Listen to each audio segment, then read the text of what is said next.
নিজের সংসারটা হচ্ছে মেয়েদের কাছে বেহেশত। আমার সংসারটাও আমার কাছে একদম বেহেশতের মতো। নিজের সংসার থেকে একটু দূরে গেলে আমার আর মনই টিকে না। সুন্দর সুন্দর রান্না করে জামাইকে খাওয়াই, জামাই খেয়ে খুব খুশি হয়। আজকে আমি এমন একটা রান্না করব যে জামাই খেয়ে খুব খুশি হয়ে যাবে। আমার জামাই এবার মাছ টাছ পছন্দ করে না, এর জন্য ভাবলাম এমনভাবে রান্না করব জামাই না খায়া তুমি যাইবা কই। এর জন্য আজকে মাছের চচ্চড়ি করব।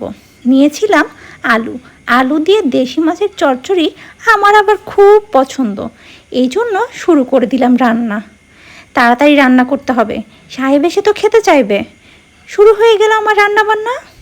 এত কাজ আর ভালো লাগে না, তারপরেও তো করতে হবে, না করলে কি হয়। সুন্দর করে রান্না শুরু করে দিলাম।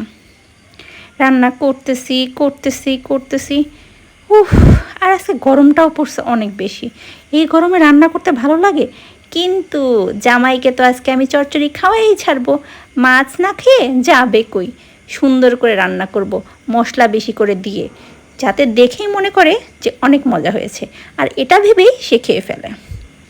যে কথা সেই কাজ, হলুদ মরিচ লবণ ধনিয়া সব দিয়ে আলুটাকে তেল দিয়ে ভাজা ভাজা ভাজা ভাজা করতে থাকবো।